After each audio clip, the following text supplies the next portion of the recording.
Like 6, 7. It'll go. No, I was afraid you're going to run out. Tape is cheap.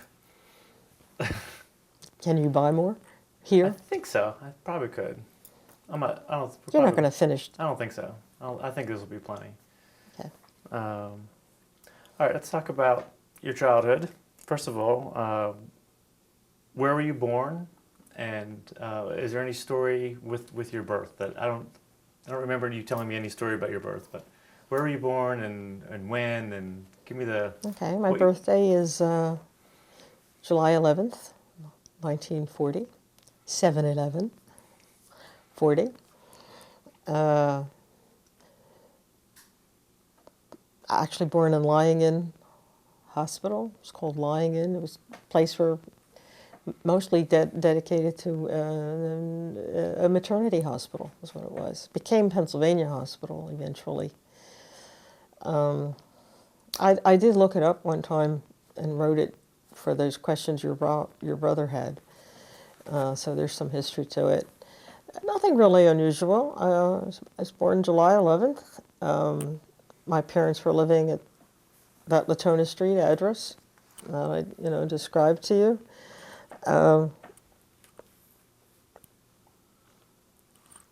What was your Nothing unusual about the birth or anything like that. What was your full name?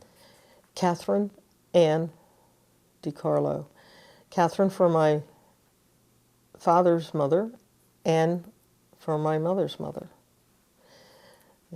So half of the girl cousins on that side have a middle name of Ann after that grandmother. So, dramatic as she was, she made an impression. There's Catherine Ann, Mary Ann, Rita Ann, Jane Ann, and Judith Ann. I don't think I knew that. All of us cousins. So you were born at 1214 Latona, but you moved. Where did you move to, and where did you grow up?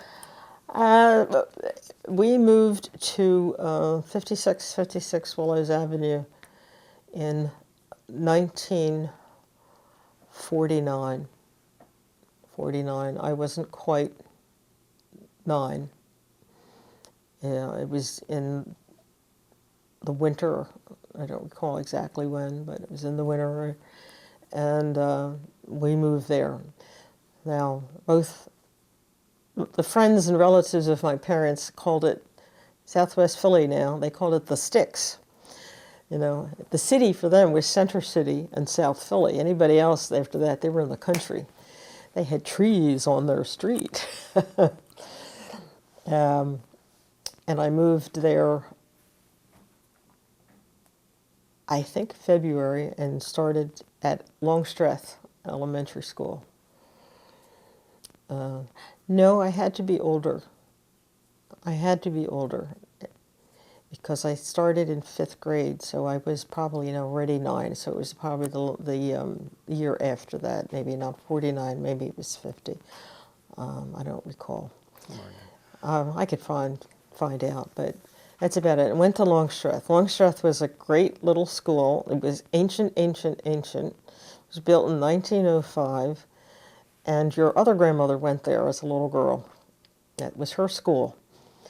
And when she was a little girl, where the school was and where she lived, it was just open. It was a golf course, partly. Of course, it became, was totally urban when I was there, but when she went there, it wasn't. So she went to that school, too.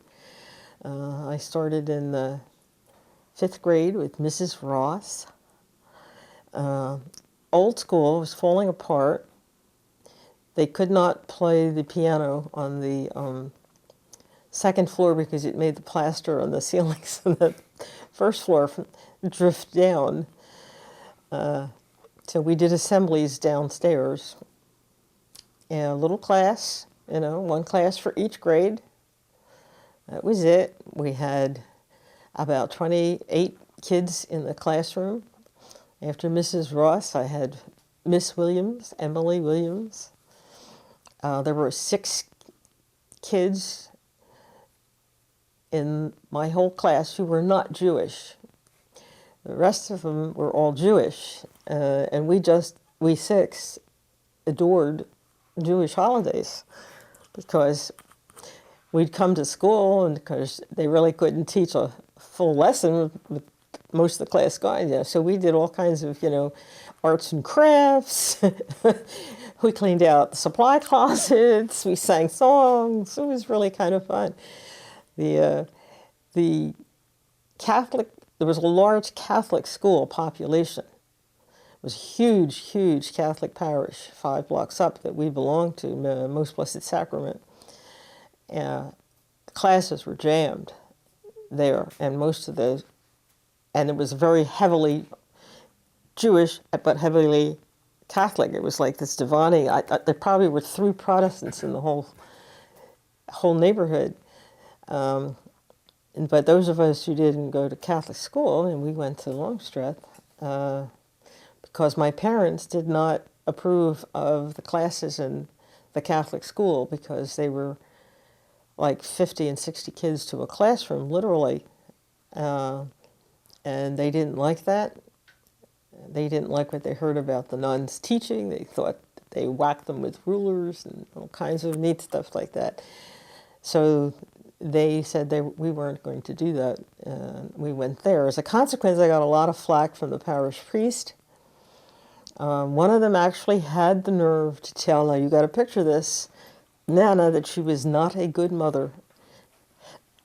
And she tossed him out of the house. Not physically, but she opened the door and said, go. Nobody tells me I'm not a good mother. Nobody tells me that. And he says, but I'm your priest. She said, I don't care who you are. Out. I never forgot that. He came for this. They used to have what they call block collections. Today a priest would never say something like that. But he told her that we belonged in Catholic school and she was a bad mother for not sending us there. And the following year, we had a different priest. The guy that made the collection sent somebody else who was very nice. Never mentioned it. Never mentioned. I still remember him outside in the front door, still facing in, and she closed the door. She closed the blinds, and his face was like, I don't believe she did that. And she just said, it's the last time he tells me that. Sounds like Nana. It sounds like Nana, right? All right. So you're raised Catholic. What do you remember about, you were raised Catholic. What do you remember about being raised Catholic and Catholicism? Being Catholic? Yeah. My parents were not staunch Catholics. They do observe a lot of the customs. But they were not staunch Catholics. They never went regularly on Sundays at all. They sent us because they felt that it was something that had to be done. We had to go to church and had to know what we're doing. We were sent to instructions.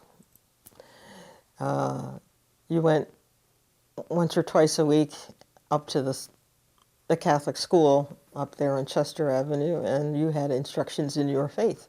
It was like Sunday school, except we did it during the week. Tuesdays, Wednesdays, different ages met different days. And we did that. We went so we could have our communion, first communion, and we did it again when it had to be confirmed, all that kind of stuff. They would never occur to my parents to become anything else. To them, that was the true religion. And while they didn't have to practice it as hard as some others, there was no other option. They just, didn't observe all of it. They would go, they were Christmas and Easter people. Even some Easters, I remember them not even bothering then either. I was not a great believer. To me, it was like believing in Santa Claus that I never believed in. Anyway, even as a small kid, I thought, sure. And it was not a pleasant religion to believe in. I don't know whether it's any different today, but to me it just operated on making people feel guilty, and it was very punitive, and it was very illogical. I could not believe in, you know, the miracles and saints and all of that. To me, that never made any sense to me. I did not discuss it because it was pointless to discuss it. You don't want to discuss it, you know. But I never got into it at all. Just did not make, it did not make sense to me. But everybody else seemed to believe it, so I didn't discuss it. Now, my brother did. He fell hook, line, and sinker. But no, you know, none of those rituals, you know, had meaning for me. They just did not make sense. To me, there's a path maybe to God or whatever. And that it doesn't matter. If this God is so omniscient, what does it matter whether you go to this church or that synagogue or that temple or that, you know, that is detail, frivolous detail. It doesn't matter, you know. It still doesn't matter to me. I've not changed my opinion. You know, it's fine and it's comforting in many ways to have these rituals. You do need a ritual for things, but it doesn't mean that that's the only ritual. It doesn't mean that only they are right, only this one is right. That's bullshit. Nope. That, you know, it's fairy tales. A lot of it is fairy tales. All of it is. If you want to study the Bible, it's fairy tales. A lot of it is. Oh, there's a lot of beautiful stuff in there. There's a lot of just crap that people made up. It's second, third, fourth, and 50th hand. You don't know what, you know, you would have to do some research, and I'm sure there's plenty of it out there. What, you know, the origins of a lot of this stuff. And I think it's fascinating, and I would really like to look into that, but not as a religious thing. I mean, it's a gorgeous work. It's a beautiful language. But I don't think there's one place to beat God. I think you could care less where you came from. I really do. It's all of that is just stuff that has been encrusted onto the religions. If you got into some of it, and I'm not going to get into it, so much of stuff from all of the religions comes out of superstitions, pagan beliefs, multi-god beliefs. If people actually read some of this stuff, they know, really? You know? I mean, Christmas comes out of the pagan festivals. You know, it's gotten tied up into a lot of things, but I think it's more interesting to read about the historical Jesus. Is he sacred? I doubt it. I doubt he's not, you know, that's not for me. You know, for me, if you do good in life, you're not hurting me, you're not hurting somebody else, your religion's fine. I don't care what it is. That does not matter to me. That's not what's right or wrong. That doesn't tell me who's evil and who's bad. You got to do good. That's it. That's religion. So all the rest is detail. Sounds like you can sum it up, and correct me if I'm wrong. You believe in God, but religion's man-made. You know, but I guess you could call me an agnostic. You know, I enjoyed going to church. Why not? You know, when we belonged to Holy Apostles, a lot of nice people, all wanting to do the right thing, good people, interesting stuff we did. But they could have been a club, as far as, you know. But they taught good things. What's wrong with teaching people? Don't steal, don't lie, don't cheat, don't kill, you know. Yeah, why not? That's fine. You know, that's good. And you need to bring children into a religion because that's where you get morality. You need it for that. But you don't actually need a church or a synagogue or a temple to teach that. It's how we've done it.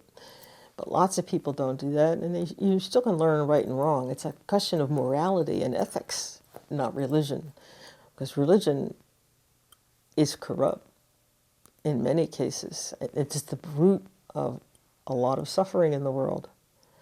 You want to talk about Islam? No. We're not going to do that. You know what I mean? The Crusades, how cruel can you be? The Spanish Inquisition, what's at the root of it all? Religion. What good has that been? I can't get into that.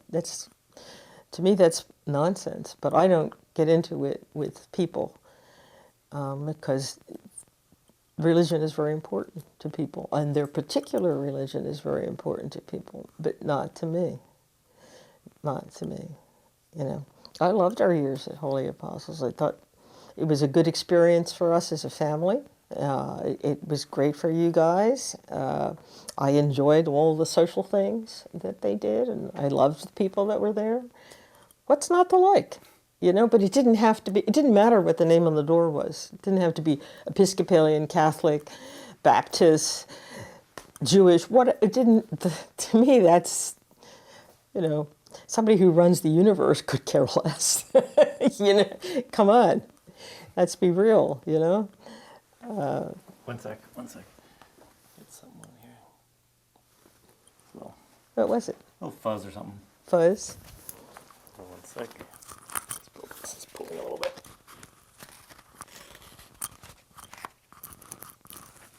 That pulling less. That feel better? Mm-hmm. So, I mean, I don't think I've ever discussed it with you guys, but that's how I feel. yeah, I've actually been curious. Huh? I've been curious. You know, we don't really talk about, we don't talk about religion too much. I've been curious. No. So, this is a kind of a jump ahead, but I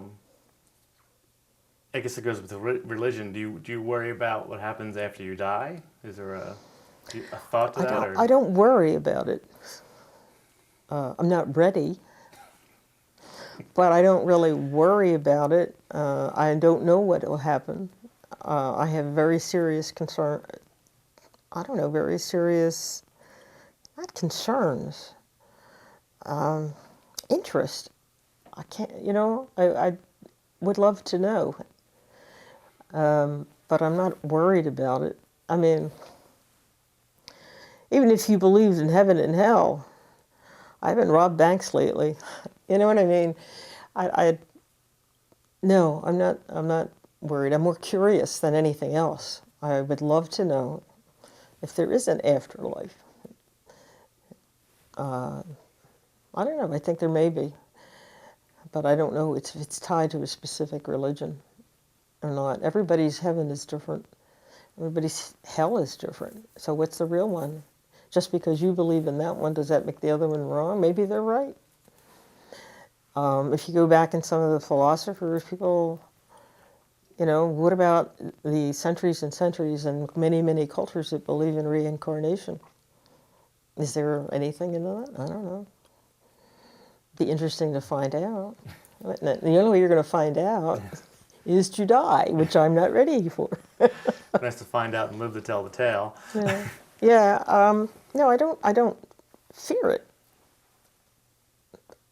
But, you know, I'm really curious.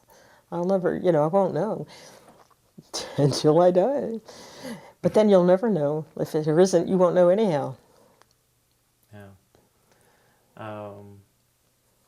And now you have Jewish grandkids, you have Catholic grandkids. You have the whole spectrum here now. Yeah.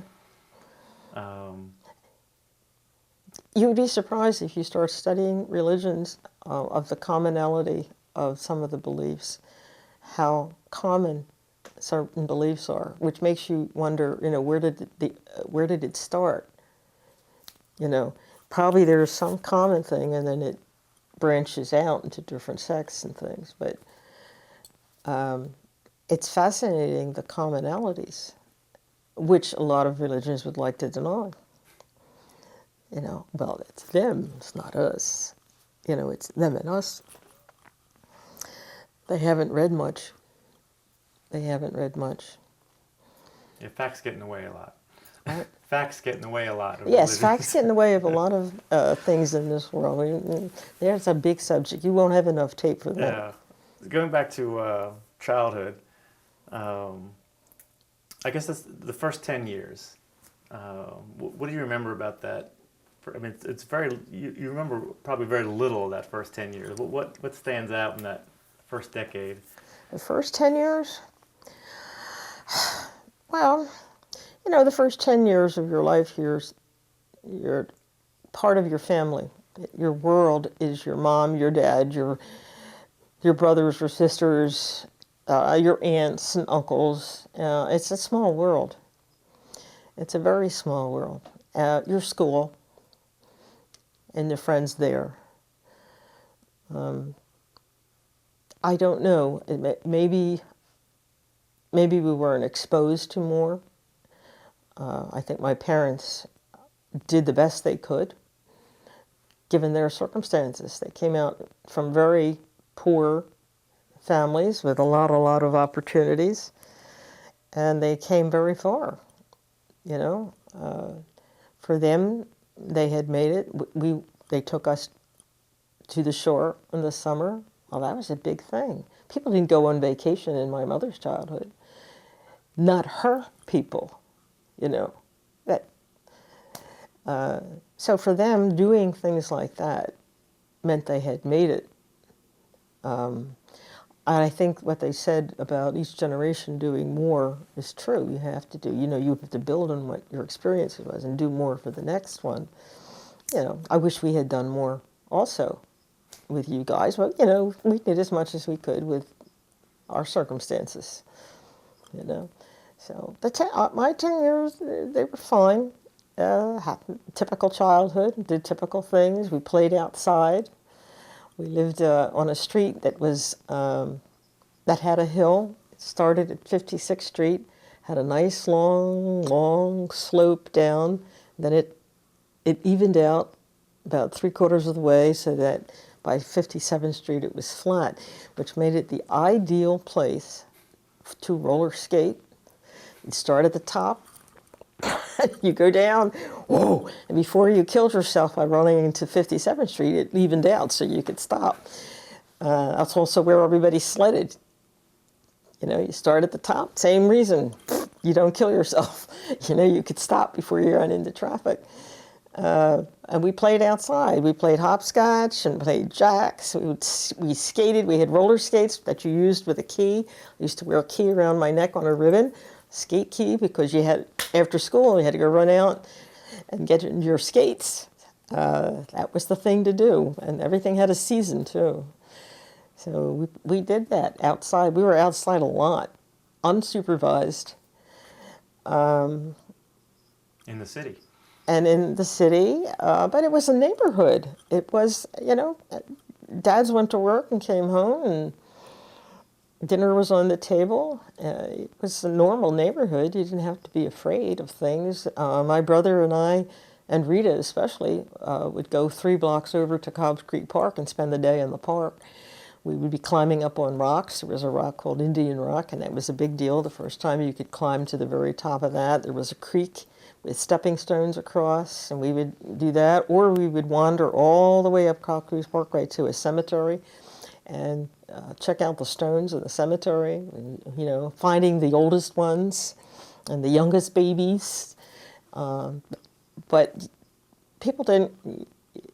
parents didn't come looking for you.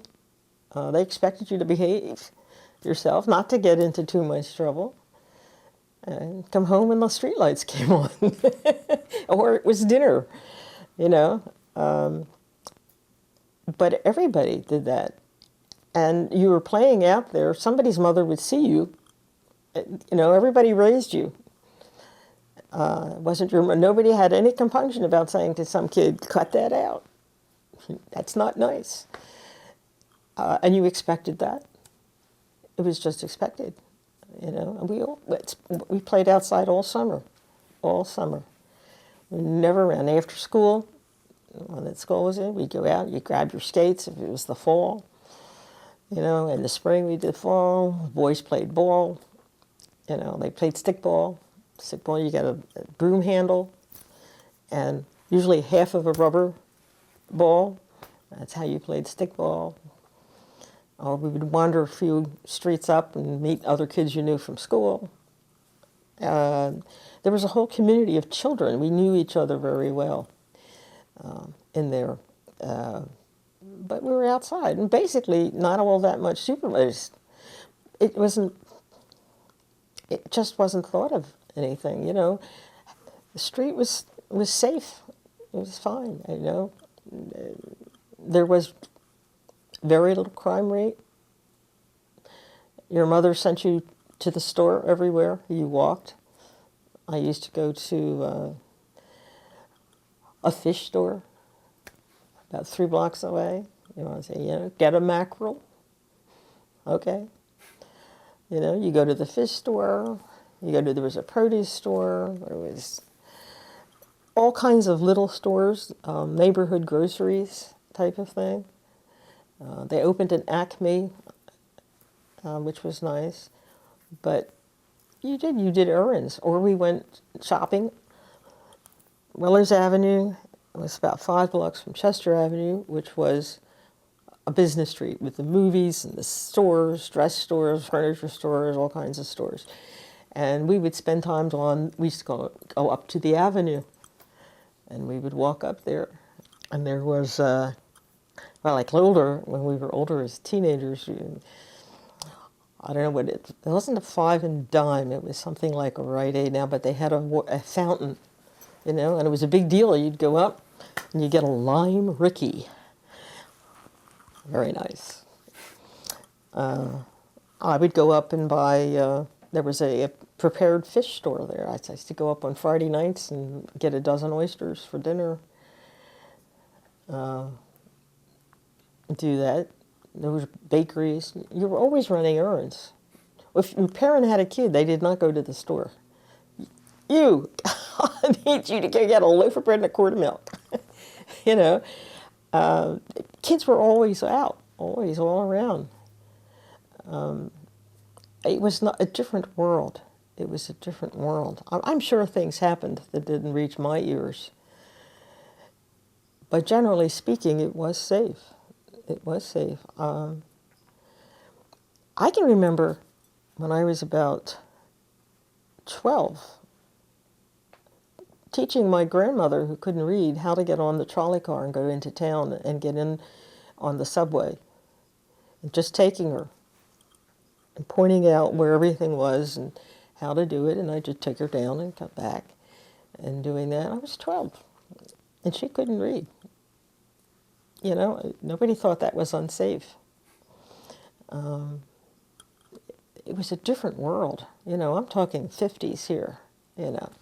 Eisenhower years. It was a whole other world. It's not like that today. Today everybody's, I don't know. They read too much paper and they take the isolated events and think that it's happening all the time. It's not.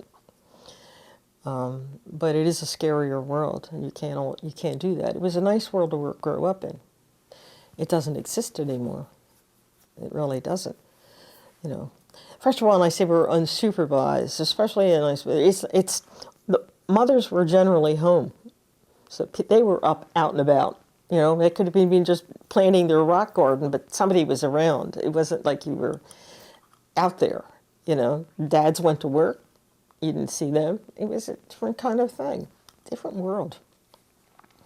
Different world. My mom worked, which was very unusual in those days. And she got some flack for that from the neighbors, but she said, I want nice things, I want to work, I'm willing to work for them. You're just lazy. So you get that again, that stream. So it wasn't like nobody had an eye out on it. Like I said, you know, somebody saw you poking somebody, it was, hey, I saw that, I know your mom. You know. Which is a pretty big threat, knowing Nana. Huh? Which is a pretty big threat, knowing Nana. Yes, it was. Yes, it was. You know, it was a good world to grow up in. It was not a lot of money and things. I mean, My friends' dads were like mine. They worked at the Navy Yard. They were trolley conductors. They were plumbers, electricians. It was that kind of level. So we were all kind of in that same thing. Tell me about Uncle Bob. You had a brother. Yeah. And you're pretty close to him. Tell me about growing up with Uncle Bob. Growing up with Uncle Bob. Well, he's only a year younger than I am. Almost literally. We're only 13 months apart. So I have no memories of life before him. He's always there. He was very frail as a kid. My mother worried incessantly over him because he was so thin. He wouldn't eat as a kid. She was always on a campaign to make him gain weight. She would give him cream and ginger ale. She had a row of tonics that she got from the doctor that she would, supposedly to activate his appetite. He was extremely thin. I was always a little chub. In fact, the school called her in one time and they had decided that she was feeding me and not him. Now, you're talking about an Italian mother not feeding her child. She was destroyed. She was so hurt that even she could not, usually be her own usual tough self. But she had a campaign continuously to get food in him somehow, some way. And he was very picky. He wouldn't eat this, he wouldn't eat that. And then if you had stuff on a plate, you had to have it in separate piles you couldn't touch. The potatoes couldn't touch the beans, couldn't touch the meat. It had to be. So she finally went out and bought one of those separated plates, how they, stuff like that. Anything to get him to eat. Sound familiar? A little bit. So, but we used to beat each other up a lot. But generally, we got along. I mean, as we got older, we even dated together sometimes because, we were only a year apart in school, too, so a lot of friends overlapped. There was, a big crew of people. Rita was only a year older than us, so it was, there was a posse of people, pretty close in age, so we did overlap a lot. Bob, he had a hard time. I believe he was what would be called dyslexic today. Had a very, very, very difficult time reading. He would read words backwards. Saw would become was. That type of thing. And he could not straighten that out. And that was a very tough battle for him to do that. And he stuttered, which was very difficult. But he went to speech therapy at school for that, and he did get out of that. He only does it now if he's really, really tired or really, really stressed. But he learned certain tricks, I think, in those speech classes to avoid certain constructions working. And in fact, it popped up some years ago when he was still working for BASF and doing a lot of presentations around the country. And at one time, I think he was out in California, some guy afterwards said, come for a drink, let's talk about, what you were talking about. And then he said to him, you were a stutterer as a boy, weren't you? And he was really shocked. He said, why? Yeah, I was. How do you know? He said, because I was, and I heard every word you avoided. Where there's an obvious word, but maybe too hard to say under the stress of public speaking. He would say a different word that was easier to roll off your tongue. He had his troubles because of his reading problems. It took him a very long time to solve that puzzle, but they didn't test kids then. They didn't know the word. It was not something they did then. He was a social butterfly, never stopped talking. Every report card came back. He's a wonderful boy, but he never stops talking. To this day. Now, what did your report card say? Oh, I was a goody two-shoes. I really was. I was really obnoxious. Truly. I liked school a lot. Always did. Loved going. Just loved school. I really did. So I had a good time. Yeah, report cards were good, but it wasn't that challenging either. I read a whole lot. I read a lot. I used to go to the library all the time. There was a library about 5 blocks up that I walked to from when I was 9, 10. Would you do that today? No, I wouldn't do that today, would they? But I went to the library regularly, and I finished all of the books that I wanted to read in the young adult section, and then I wanted to go to the other books, and the librarian said, I don't think so. And I said, oh, I've read all the others. So she said, I'll make a deal with you. You can get whatever you want out of the adult section, but I have to check it out. And every once in a while she'd say, not this one. So, of course, that was the book. The next time you went, you took out and read while you were there. But I read some interesting stuff. I always did. That was my thing. I read all the time. Bob could care less. He had too much trouble with it.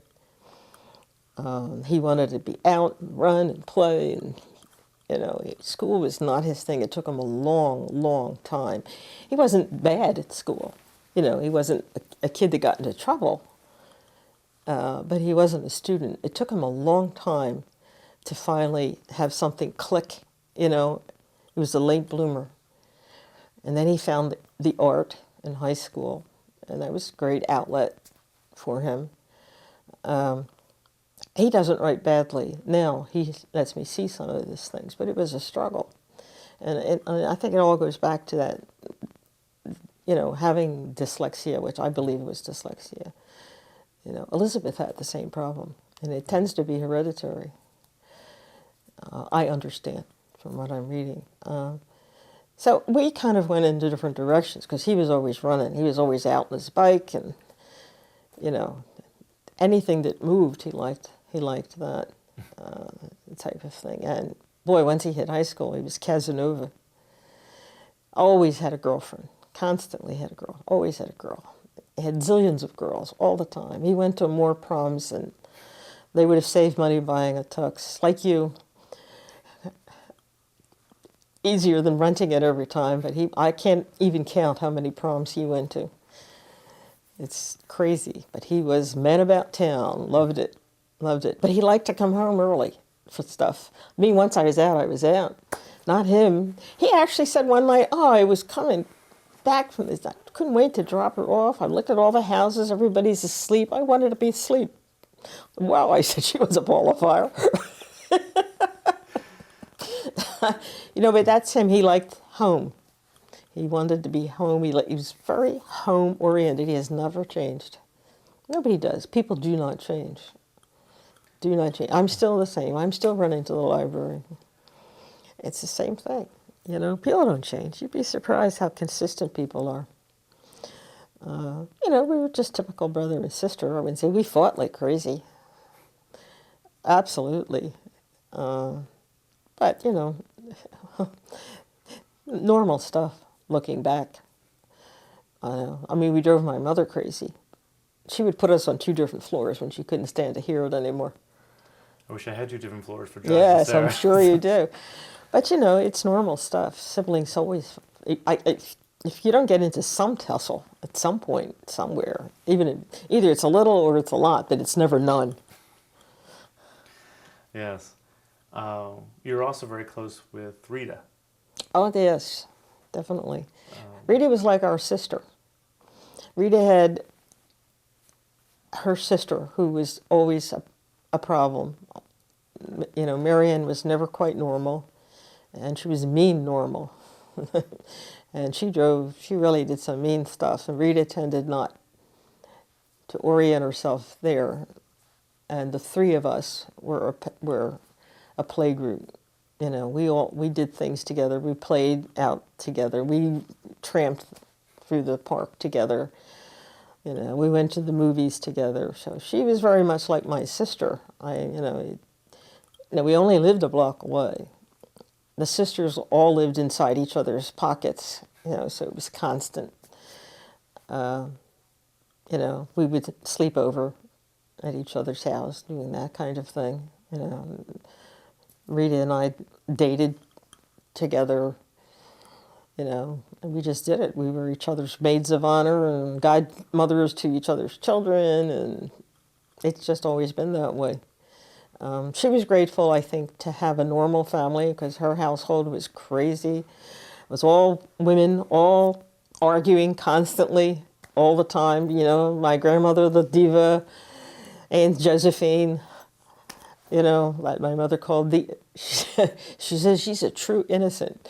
She would come out with these ridiculous things, and then they would get into a fight, and they were always arguing back and forth. And Marianne was always, you know, it was horrible. And I think Rita just escaped that by coming to our house a lot, you know. But we were there too a lot. We were there too. But they were just always at each other. It was just too crazy. Too crazy. Rita always said she was close to. Rita always said she was close to Pop because her dad had died. Yeah, well, her dad had died when she was 6 years old, and my dad did a lot for that whole house. I mean, you didn't want to get him started on what he did for his sisters-in-law. Yes, that was the Achilles heel. A man of endless patience until he talked about his sister-in-laws.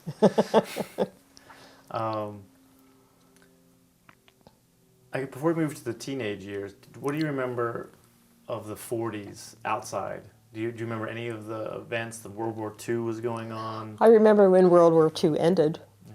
I remember celebrations in the street. I remember the streets were all decorated and people were throwing parties. And I remember people coming home from the war who had been in the war.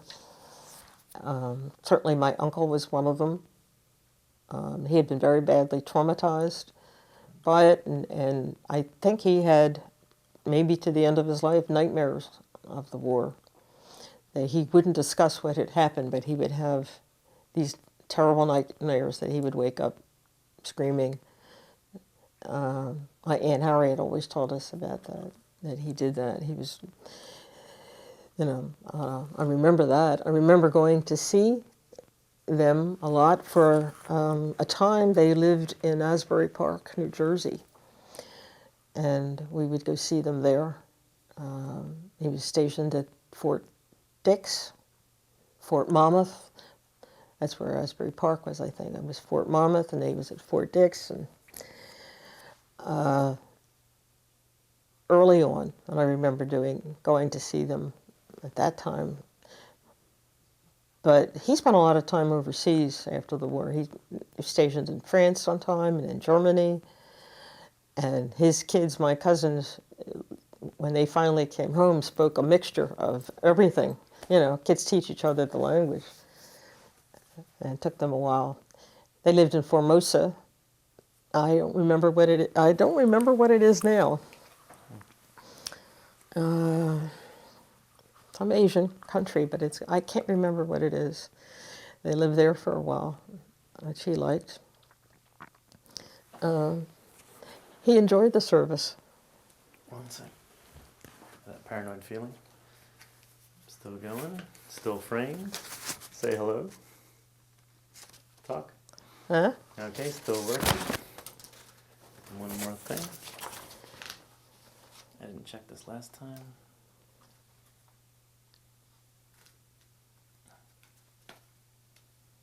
Make sure I'm...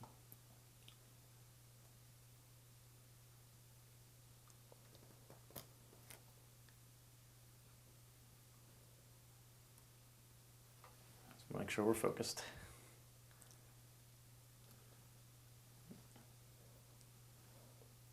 Getting bleary-eyed. It's hard to tell if I'm focused. Okay. It's always good to check. See, now, Uncle John was a big part of our childhood because he was the golden boy.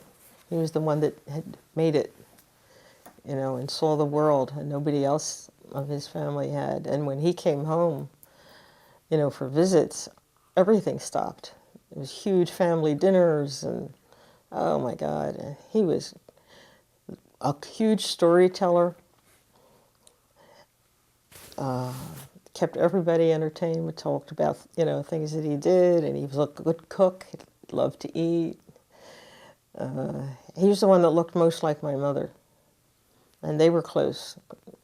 They really were. Of course, he was the golden child to my grandmother, which of course made the rest of them very resentful. We're here. We put up with her nuts, and she loves him best. I think I heard 12 versions of that through the years. That's just, that's how it goes. But he was a fun guy. He really was. I think I put in one of those things I wrote for your brother. I remember him, he had come back from Germany and they had learned to do the tango. And he decided to demonstrate. And he actually even brought a record. So they put the record on, and he and my Aunt Harriet, they rolled up the rugs, and they did this tango all through my aunt's house, all through. I still remember that. But he was a fun guy. He liked a good time. He loved a good food. He liked good drink. He liked it. He was an interesting guy and very bright, very bright. After he retired from the service, he went to work for Pan Am, and he did a lot of traveling for them. I'm not sure what he did, but it wasn't with them very long until he passed away. He died when he was only 57, I think. He had a brain tumor, and from diagnosis to the end was only a matter of months. It's a shame. He was fun. We loved having him there. That was always a huge event when Uncle John was coming. All stops were out, man. That was it. So he was a big part of my childhood. It was a shame he died so young. He was the first of the family to die. They died in opposite age. The oldest died last. Aunt Sarah died, she was 96. It's funny how they did that. Yeah, she died first, Aunt Joe before her, my mom before him, my Uncle Joe before him, and John first. And they went in the opposite. So strange. So strange. His wife was from South Dakota, I think, and she was an elementary school teacher. Aunt Harriet. She was a very, very tall, good-looking woman. Tall. Well, he was tall. He was 6 feet. The sisters were all little, but the two brothers were 6 foot, each one. It was nice. Yeah, it was nice. It's a shame he passed away. He would have been fun to know longer, because he had a huge sense of fun, which they lacked. They lacked. Not one of them, it would have occurred to tell a joke. It just wasn't their thing. Nothing was funny to them at all. If you remember your Nana, you had to explain every joke to her. She got the bread stuff. Somebody fell on a banana peel, but things were not inherently funny. She didn't see the humor in things. All three of them were like that. They really were. She had no real sense of humor. She did not. She thought Pop was funny. Yes, and he was funny. Well, he was silly sometimes. But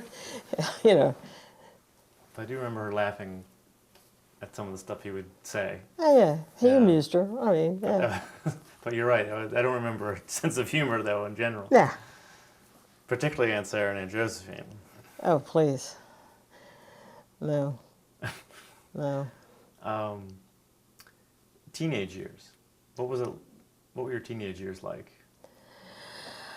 Well, again, we're still in the 50s, you know. It was kind of a placid time. I went to Bartram High School.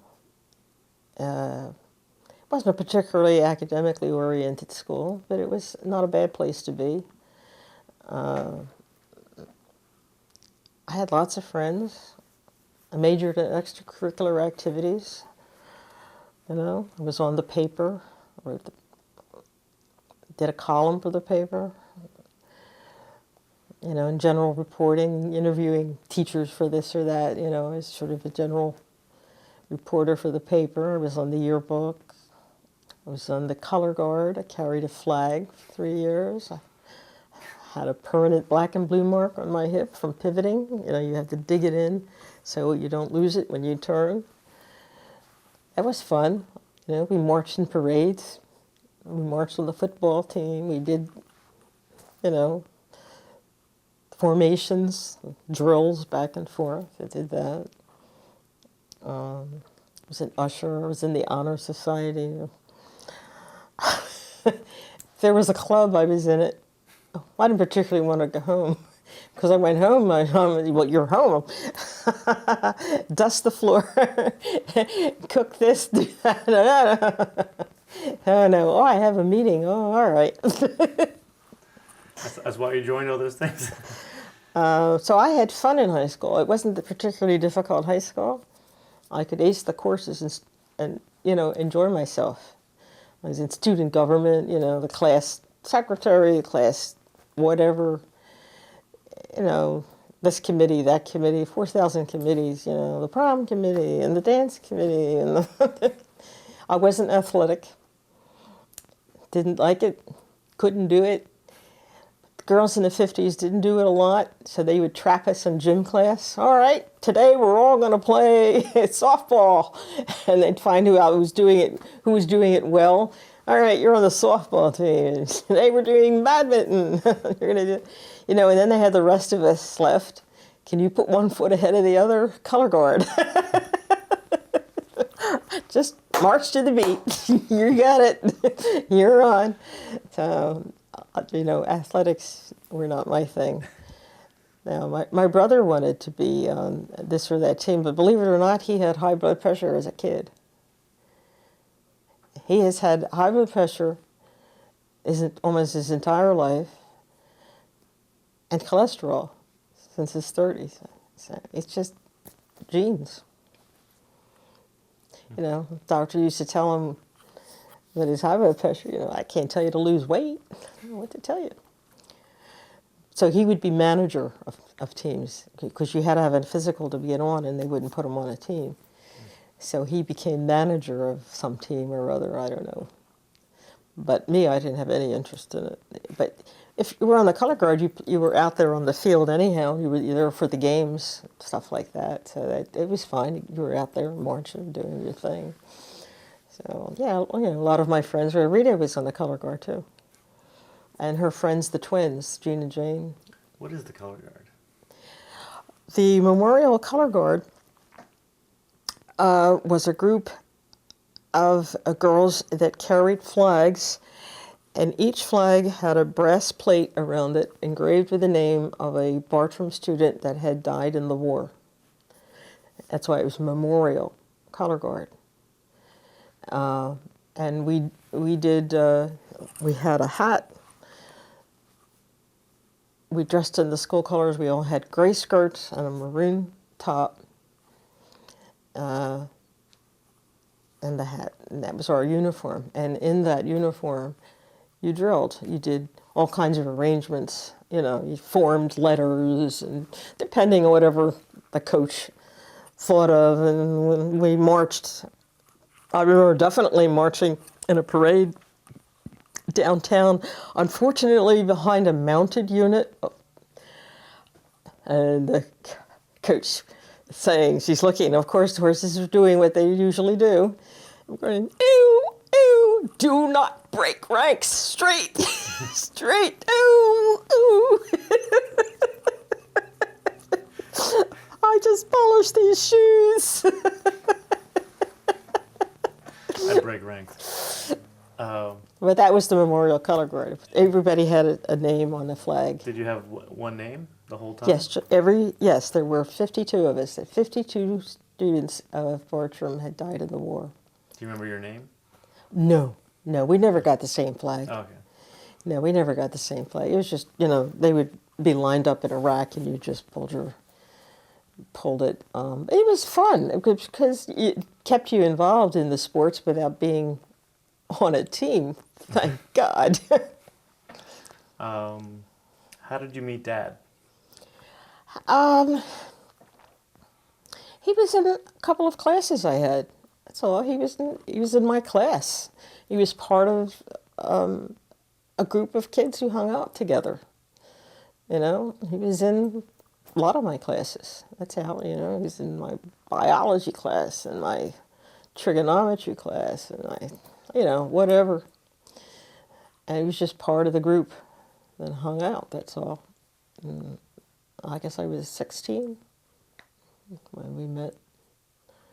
So it was high school. Do you remember any impressions on you? Oh, I just thought he was cute and tall, thank God.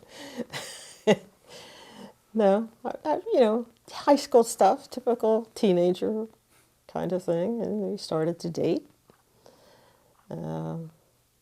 Took me to our junior prom. I remember that. That was nice.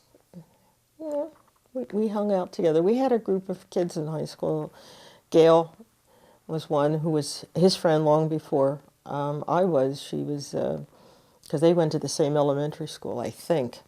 But they lived in the same area, same neighborhood. And Jack, of course, was his good buddy. He and Jack were friends since boyhood. We were all part of this group, that's all. It was just a big group that hung out. You know how that goes. But we did lots of stuff together. We did stuff over at Gail's house. We had a, what the heck was that guy called? Igor. There was this guy on TV who would be dressed, like a vampire and introduce scary movies. I think it was Igor. Yeah. Remember we had an Igor party. It's weird. I remember Jack and I went to pick up pizza for it, and his brakes failed. But it didn't faze any of us. When you think back now, your parents would turn gray. But we got back. Well, we were mostly worried about the pizza getting cold. We got back by rubbing against the curbs to slow up. Well, it was city street, first of all. You weren't going that fast to begin with. But I guess. I guess so. But that's what happened. Wow. I remember that party. We went getting all the pizza. I'd say, better hurry up. It's going to get cold. So how did I know there's a famous dance story where I don't think you were dating yet. Oh. And Dad was at the dance, you're at the dance, and is this where you went from being just friends to dating, or what's the story first? Yeah, we went to that dance called, it had a name, it had like a moonlight theme, it was called. There was a song out at that time, Moonlight, and I think that's when we first got really interested in each other.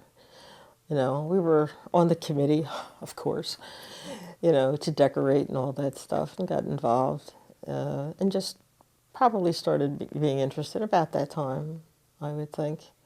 Maybe Dad remembers more, What's the famous line you gave Dad? What? You gonna ask me to dance, or are you just gonna stand there? Was that the dance? Yeah, well, yeah, that's what I said, yes. That's what I said. He needed some encouragement. Yes, he did. He needed some encouragement, Sometimes you just have to lead a boy. This is advice for your granddaughters? Oh, I'm not sure I would do that. I did not hear that story from you or Dad. That was a story that I didn't hear that story from you or Dad. Uncle Bob told me that story. Oh, no doubt. He would have a memory of that. You see, he was at these dances too. You see how this group is? You know, we were all in the high school together. And it went to these same dances. Thank goodness for dancing between you and Dad getting together and Nan and Pop. Yeah, maybe so. Maybe Dancing. so. I hadn't thought about that. Maybe, I think we're running low on tape here. Hold on. Yep, we got 2 more minutes on the tape, so I'm going to stop.